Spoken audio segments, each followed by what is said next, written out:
Hey, Ben Smith, physical therapist with the Sportsplex and Healthcare Express Physical Therapy. I've got Billy. He is my lovely assistant today. He's a director of Sportsplex. We're going to talk about general shoulder anatomy. So there's lots of real crazy, kind of sort of almost right ways to say all the things in the shoulder that nobody quite get right. So we hear rotary cusp, rotator cuff, and all of these weird variations of that. It is your rotator cuff. And it is not a thing, it's actually four muscles. And I'm going to kind of tape all this stuff out, show you what it looks like so that you can see what the importance of that is. So the first thing we're going to do is show you all of the bones and how that comes together in your shoulder girdle. So, to make it easier, I'm going to show you how all this stuff attaches right here. So you've got your clavicle or your collarbone, going to come across right here to your shoulder from your sternum, right there. And it comes across right about like that. And you've got your humerus, funny bone, right here. Top of your shoulder, goes all the way down to your elbow, attaches right there. So bone, bone. And then in the back, you'll see in a minute when Billy turns around, you're gonna see the spine of your shoulder blade come right across right there. So one of the things that you hear all the time is your AC joint.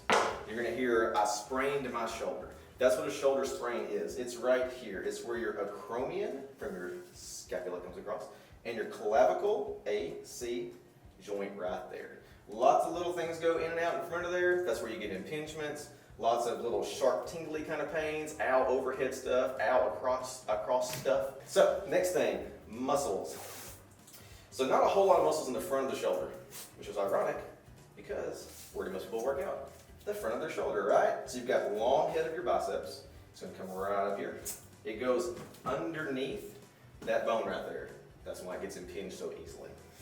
Then you've got the anterior deltoid, comes right across there. It goes down to this little cool little point right there. If you feel on the side of your shoulder, you can feel that little divot right there. It kind of drops off, falls away. That's where your deltoids, these big shoulder muscles, the big movers, the really strong movers of your shoulder, that's what we're talking about right now. Anterior, middle, posterior. So let's take these off so you can see what that looks like. So same thing, same point, and it comes right up to the top right there. Boom. Go right around the backside. Posterior shoulders. So really, other than these big chest muscles, that's all the muscles in the front of your shoulder. So real briefly, I want to show you how cool the shoulder joint is.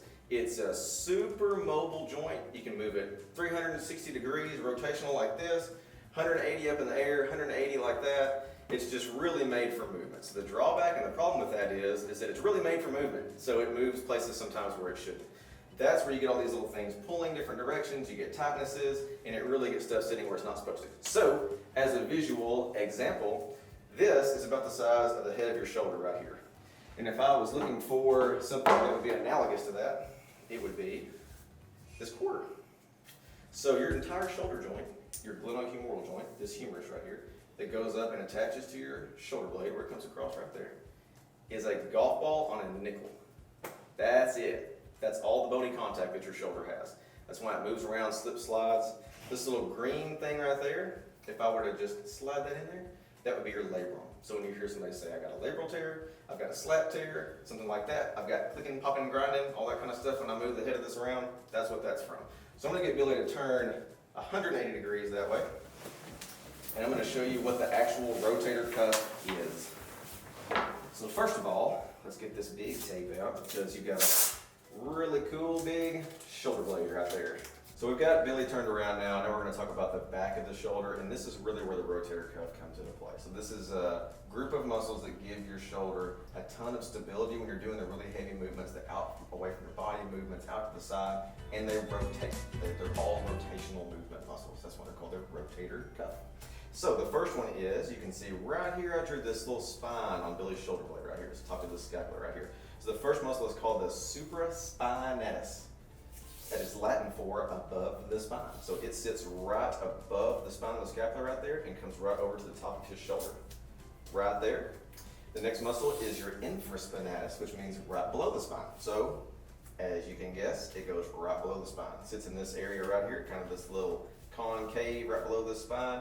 Comes across, comes around to the front of the shoulder, just like that one did. There's another little muscle right on the bottom that attaches right there, and it is called teres minor. So you've got these three rotator cuff muscles that come right across here, and then there's one that's just a little bit weird, and it's called subscapularis. So it is actually underneath the scapula, just like a submarine is underneath the water, subscapularis is underneath the scapula. So we're gonna put this cool little green color right here so that you can kind of see that. So it would actually come out from under this area, and it's gonna go actually under Billy's armpit and come around to the front of his shoulder right there. So it's hard to show that with a piece of tape, but just imagine that going through his shoulder and around this way. It is the only one that internally rotates. So you see lots of guys are especially bad about this. Lots of the internal rotation movements, the pushing away from you movements, that is the only rotator cuff muscle you're working out while you're doing that shoulder strengthening. All the rest are back here. So along with all that, you also have these really big trap muscles right here. So all the way up to the point of your head, comes all the way down to your shoulder right there. So you've got your upper traps, which are gonna go from like there to there. And you've got your mid traps. You can go from here over into your scapular area, and you've got lower traps. They're going to start all the way down there. So as you can see, traps take up a lot of real estate. And the last one is rhomboids that go from your spine. We don't generally, as a rule, kind of think about the spine being part of your shoulder complex, but it's the anchor. So if you think about it like an anchor point, this is where the rhomboids start. They come over to your shoulder blade right there in this upward direction like that. And the reason that all this is important is to kind of see and visualize, look at how much blue tape is taken up in the real estate back here in the back of your shoulder. And how much time do you spend on the back of your shoulder compared to the front of your shoulder? So that's your anatomy overview. We're going to talk about the weeks moving forward. We're going to talk about the common injuries, what they feel like. We're going to talk about how to get some better mobility in your shoulder and how it should properly move and what that really means. And then we're going to talk about how to strengthen it and stabilize it. So we'll see you guys next week.